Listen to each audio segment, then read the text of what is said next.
এই সংসারে আপনার সব থেকে বড় বন্ধু কে? কেউ বলবেন ছোটবেলার বন্ধুরা, কেউ বলবেন মাতা পিতা, কেউ বলবেন ঈশ্বর। এবারে বলুন যে এই সংসারে আপনার সব থেকে বড় শত্রু কে? কেউ বলবে আপনার বিরোধী, সেই ব্যক্তি যে আপনাকে হিংসে করে, বা আপনার নিজের অহংকার। আমি বলবো যে এই সংসারে আপনার সব থেকে বড় বন্ধু হলো আপনার নিজের মন। এই চঞ্চল মনকে যদি আপনি নিয়ন্ত্রণ করতে শিখতে পারেন, তাহলে এর থেকে বড় বন্ধু এই সংসারে আপনি কোথাও পাবেন না। সেখানেই যদি এই মন আপনাকে বশ করে ফেলে, তাহলে সংসারে এর থেকে বড় শত্রুও আপনি কোথাও পাবেন না। প্রথমে এই মনকে নিয়ন্ত্রণ করতে শিখে যান, আর তখন এই মন প্রসন্ন হয়ে বলবে। মনুষ্য জীবনের সব থেকে বেশি গুরুত্বপূর্ণ বিষয় হল মনের একাগ্রতা। এই সংসারের যে কটি মহান কার্য সম্পাদন হয়েছে তা হল মনের এই একাগ্রতার একমাত্র ফল। আপনি অবশ্যই দেখে থাকবেন, অনেক ছোট বড় নদী যা বয়ে চলে তাদের সামনে একটা বাঁধ নির্মাণ করা হয় সেই সব নদীর জল সঞ্চয় করতে। বাঁধ হয়ে গেলে প্রয়োজন মতো বা মনের ইচ্ছে মতো তাকে ব্যবহার করা সম্ভব। এবার এটাই আমাদের মনের সাথেও সম্ভব। আমাদের মনের একাগ্রতা আজকের দিনে দাঁড়িয়ে বিভিন্ন ধরনের বিকার, ক্রীড়া এবং ভোগের মধ্যে ভাগ হয়ে গেছে। একে একত্রিত করতে হবে, একটা বাঁধ নির্মাণ করতে হবে। শুধু এটাই করতে হবে, যেটা উচিত কর্ম সেটাই করুন, যেটা অনুচিত কর্ম সেটা করা থেকে নিজেকে বিরত রাখুন। এটাই করতে হবে, যেটা উচিত কর্ম সেটাই করুন, যেটা অনুচিত কর্ম সেটা করা থেকে নিজেকে বিরত রাখুন। ব্যাস, এই কাজটাই আপনি করতে থাকুন, করতে থাকুন। মনের মধ্যে একাগ্রতার বাঁধ নির্মাণ করুন। আর একবার যদি তা নির্মাণ হয়ে যায়, তাহলে যখন চাইবেন, যেখানে চাইবেন, যতটা চাইবেন একাগ্রতা প্রয়োগ করতে পারবেন। আর একবার যদি আপনি এটা শিখে যান, তাহলে এই সংসারকে বদলে ফেলার মতো কাজ আপনি করতে পারবেন, সমাজকে শোধরাবার মতো কাজ করতে পারবেন। তাহলে এই মনকে একাগ্র করুন আর আমার সাথে ভালোবেসে বলুন, রাধা রাধা। আমরা সবাই ফল খাই, কিন্তু আমাদের সেই ফলই প্রিয় হয় যে পরিপক্ক হয়ে ওঠে, যেটা নম্র হয়, আর যে ফল অনেক বেশি মিষ্টি আর সুস্বাদু হয়ে থাকে, যাদের রঙে বাহার দেখা যায়। সেইভাবে জীবনে আমরা নানান মানুষের সাথে পরিচিত হই, কিন্তু সেই মানুষই আমাদের মন ছুঁয়ে যায় যারা বিনম্র স্বভাবের, যাদের বাণী খুব মধুর, যাদের অন্তরে আত্মবিশ্বাসের একটা তেজ, একটা রং দেখা যায়। এবার এমন ব্যক্তি আমরা কি করে হব? ঠিক সেইভাবেই যেমন একটা ফল রোদ, বর্ষা, শীত, বায়ু এই সকল সংকটময় পরিস্থিতির সম্মুখীন হয়ে পরিপক্ক হয়ে ওঠে, সেইভাবেই মানুষ সংকটময় পরিস্থিতির সম্মুখীন হয়ে পরিপক্ক হয়ে ওঠেন। যদি এই সংকটের সম্মুখীন হন, তাহলে অভিজ্ঞ হবেন, আর এই অভিজ্ঞতাই শিক্ষা দিয়ে যাবে। এই অভিজ্ঞতা আমাদের শিখিয়ে দেয় যে আমাদের বিনম্র থাকতে হবে। অহংকার করে কোনো লাভ নেই। মধুর বাণীর যে কি মূল্য তা আমরা শিখতে পারি। এই অভিজ্ঞতাই আমাদের বুঝিয়ে দেয় যে উচিত অনুচিত কোনটা, আমাদের দৃষ্টিভঙ্গি তৈরি করে, আর এই দৃষ্টিভঙ্গি দ্বারা আত্মবিশ্বাস জাগ্রত হয়। সেই জন্য জীবনে কখনো বিপদ থেকে দূরে পালাবেন না, সেগুলোর সম্মুখীন হন, অভিজ্ঞতা লাভ করুন, তার থেকে শিক্ষা লাভ করুন, এইভাবেই পরিপক্ক হবেন। আসুন আমার সাথে ভালোবেসে বলুন, রাধা রাধা। ধন সঞ্চয় করা সম্ভব, আর সেই জন্য ধন সব থেকে বেশি মূল্যবান সম্পত্তি নয়। এবার আপনি বলবেন, এ আমি কি বলছি? এই ধন খুব মূল্যবান, আমরা সকলে অর্জন করতে ব্যস্ত। সেটা এই কারণে, কারণ আপনারা জানেন না এই সংসারের সব থেকে বেশি মূল্যবান সম্পত্তি কি। এ হলো সেই সম্পত্তি যা কখনো সঞ্চয় করা সম্ভব নয়। আপনার কাছে যতই ধন থাকুক, তা দিয়ে আপনি স্বাস্থ্য লাভ করতে পারেন, বাড়ি কিনতে পারেন, আদি ইত্যাদি, কিন্তু আপনি যতই ধনী হন না কেন, ফেলে আসা দিনের একটা মুহূর্ত আপনি লাভ করতে পারবেন না। এই একটা মুহূর্ত, এই সময়, এটাই হলো সংসারের সব থেকে মূল্যবান সম্পত্তি। একবার চলে গেলে তা কখনোই ফিরে আসে না। আর এই মুহূর্ত যতই চলে যাক না কেন, আমরা স্মৃতির মাধ্যমে সেগুলি যাপন করতে পারি। তার আনন্দ উপভোগ করতে পারি, আর যার সাথে আমরা সময় অতিবাহিত করেছি তার স্মৃতিতে আমরা চিরকাল জীবিত থাকতে পারি। সেই জন্য সময় সব থেকে মূল্যবান সম্পত্তি, তাকে এইভাবে নষ্ট করবেন না। প্রত্যেকটা মুহূর্ত উপভোগ করুন, আনন্দ করুন, আর ভালোবেসে বলুন রাধা রাধা। যদি কোনো সিংহ বানরের মতো গাছে চড়তে চেষ্টা করে তাহলে কি হবে? একটা মাছ যদি মাটিতে হাঁটতে চেষ্টা করে তাহলে কি হবে? তারা বিফলই হবে। কিন্তু এরকম কেন হয়? তার কারণ হলো প্রকৃতির রচনা কিছুটা এরকম। এখানে প্রত্যেকটি ব্যক্তিকে, প্রত্যেকটি প্রাণীকে আলাদা আলাদা গুণের অধিকারী করা হয়েছে এবং সকলকে একটা সীমাও প্রদান করা হয়েছে। এবার এই যে বৃক্ষ, পশু, পাখি, এদের মধ্যে সেই ক্ষমতাই নেই যে এরা নিজেদের যাচাই করতে পারবে, নিজেদের সীমাগুলো বুঝতে পারবে, নিজেদের সদ্গুণগুলো চিনতে পারবে। এরা সেটা করতে পারবে না। কিন্তু মানুষ তো আলাদা। মানুষের কাছে সেই বিশেষ শক্তি আছে যে তারা পূর্ণরূপে নিজেদের যাচাই করতে পারবে, নিজেকে পূর্ণরূপে বুঝতে পারবে, নিজের দোষ, নিজের অপগুণ, নিজের সদ্গুণ, নিজেদের সীমাগুলো তারা বুঝতে পারবে। আর এটা অত্যন্ত গুরুত্বপূর্ণ। কথায় আছে যে যদি সাফল্য লাভ করতে হয় তাহলে নিজেকে যাচাই করে নিতে হবে। তাই নিজেকে যাচাই করুন, নিজের সাথে পরিচিত হয়ে যান এবং জীবনে কর্ম করতে থাকুন। সাফল্যের শিখরে অবশ্যই পৌঁছে যাবেন। আর ওখানে যদি যান তাহলে এই মন প্রসন্ন হয়ে অবশ্যই বলবে রাধা রাধা। বনের মধ্যে যদি আপনি কোনো বিষাক্ত সাপ দেখেন তাহলে কি করবেন? আপনি তখনই তার থেকে দূরে পালাতে চেষ্টা করবেন। আর এটা কেন করবেন? নিজের রক্ষার্থে। এই কথা আমি নয় মেনে নিলাম, কিন্তু নিজের জীবনে এটা করেন না কেন? আপনি যেখানেই যান, যে স্থানেই যান না কেন, প্রত্যেক সময়, প্রত্যেক মুহূর্তে এমন বিষাক্ত সাপ আপনি অবশ্যই খুঁজে পাবেন। আর সেই সাপ নয় যাদের আপনি বনে খুঁজে পাবেন, এরা হলো সেই সাপ যা আপনাকে পাপ করতে বাধ্য করবে। আপনার অন্তরের বাসনা, ক্রোধ, অহংকার, লোভ, ঈর্ষা, এদের বৃদ্ধি ঘটাবে। দেখুন, বনের এই সাপ আপনাকে একবার ছেড়ে দিতেও পারে, ছোবল নাও মারতে পারে, কিন্তু এই যে পাপরূপী সাপ আছে তা অবশ্যই ছোবল মারবে। কর্ম যদি করেন তাহলে অবশ্যই ফল পাবেন। সেই জন্য যখনই কোথাও যাবেন, যদি এমন কাউকে দেখেন, যদি এমন কিছু দেখেন যে আপনাকে পাপ করতে বাধ্য করছে, তাহলে সেই মুহূর্তে সেখান থেকে পালিয়ে যান। যেমন বনের সাপ দেখে আপনি পালাতে থাকেন। সৎকর্মের রক্ষা অত্যন্ত আবশ্যক। আসুন আর আমার সাথে ভালোবেসে বলুন রাধা রাধা। কি সুন্দর একটা শব্দ। এর অনেকগুলো রূপ রয়েছে, অনেকগুলো অর্থও রয়েছে। প্রথম অর্থ হলো স্বর্ণ, অর্থাৎ সম্পত্তি। দ্বিতীয় অর্থ ধুতুরা, অর্থাৎ গাছের ছোট একটা বীজ যা কিনা অত্যন্ত শক্তিশালী হয়। যদি বেশি মাত্রায় এর প্রয়োগ করা হয় তাহলে এটা বিষময় হয়ে উঠতে পারে। এই হলো সেই ধুতুরা যার প্রয়োগ মহাদেবের পুজোতে করা হয়। এবার প্রশ্ন হলো এটাই যে এই স্বর্ণ এবং এই ধুতুরার মধ্যে মিল কি রয়েছে? মিল হলো এটাই যে এই দুটোই মানুষকে মত্ত করে তোলে। ধুতুরা মানুষকে তখন মত্ত করে যখন তাকে সেবন করা হয়, কিন্তু স্বর্ণ, ধন, সম্পত্তি, মানুষ এটা যতটাই অর্জন করে নেয় সেটাই যথেষ্ট।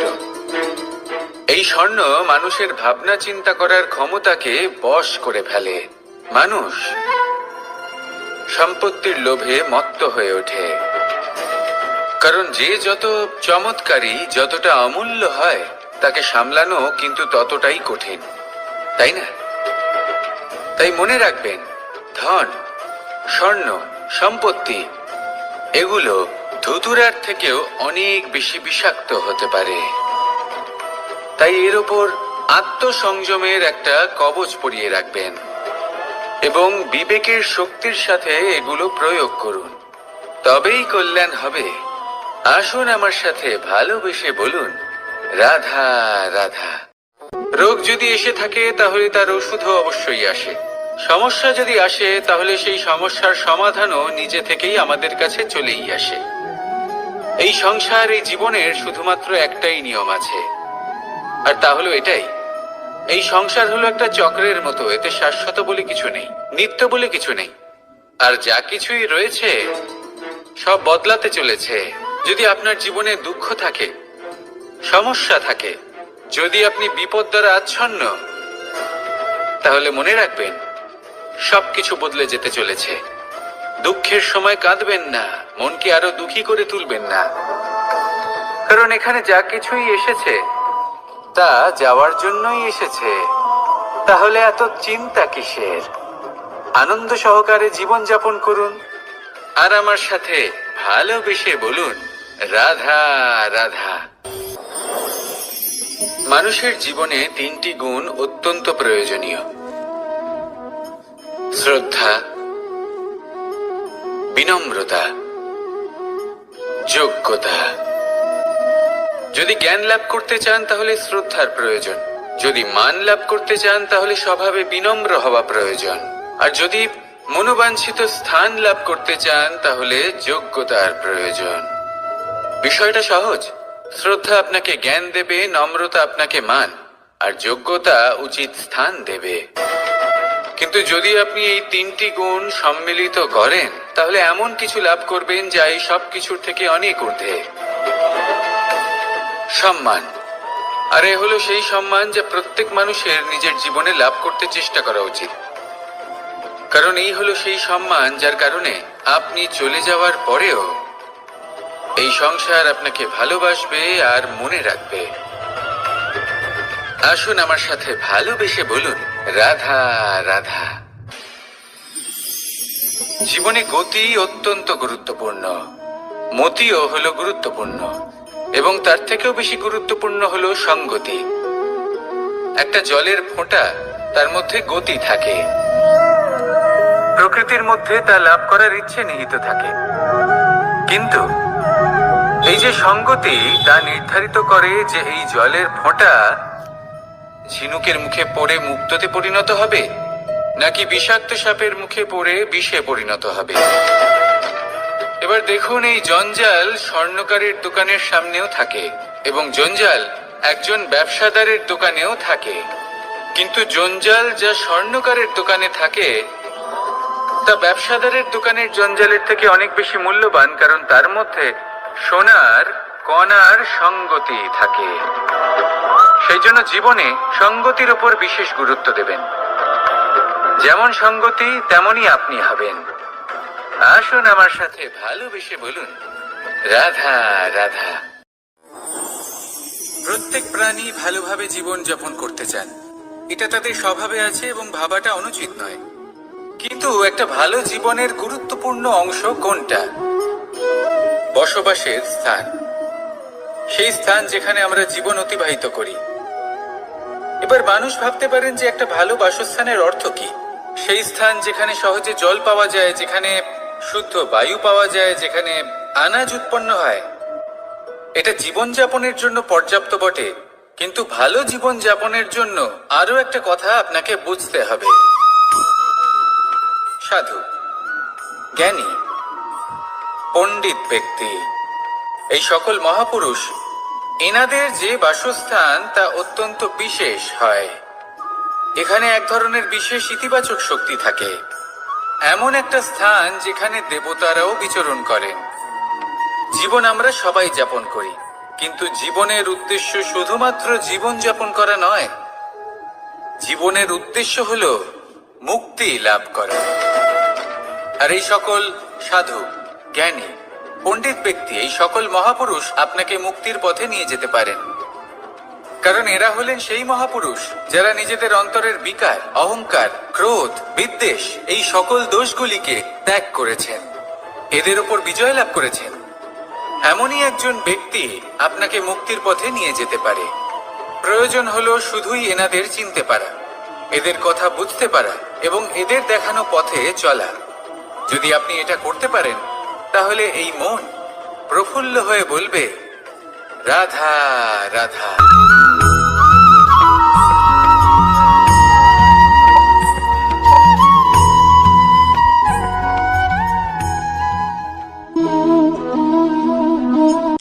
এই শুকনো পাতাটিকে দেখুন, নিষ্প্রাণ হয়ে পড়েছে। একটা গাছের ডালে ছিল, সেই গাছ ওর লালন পালন করত। যখন যখন বাতাস বইত, এই পাতায় কম্পন দেখা দিত, মনকে প্রফুল্ল করে তুলত। কোনো একদিন এই পাতা গাছের ডাল থেকে ঝরে পড়ে গেল। নিঃসন্দেহে ও নিজের স্বাধীনতা পেল, কিন্তু আস্তে আস্তে শুকিয়ে গেল, নিষ্প্রাণ হয়ে গেল। দেখুন, আমি এই কথা বলছি না যে স্বাধীনতা অনুচিত, কখনোই না। কিন্তু যে কোনো পরিস্থিতিতে স্বাধীন হতে চাওয়া এটা নিশ্চিতরূপে অনুচিত। আমরা যদি আমাদের জীবনে পরিবারের গুরুত্ব ভেবে দেখি, তাহলে এই পরিবারে যতই মতভেদ থাকুক না কেন, যতই মনোমালিন্য থাকুক না কেন, যতই বিবাদ থাকুক না কেন, এই সব মিটিয়ে নেওয়া অত্যন্ত প্রয়োজনীয়। সেই সবকিছু সমাপ্ত করা অত্যন্ত প্রয়োজনীয়।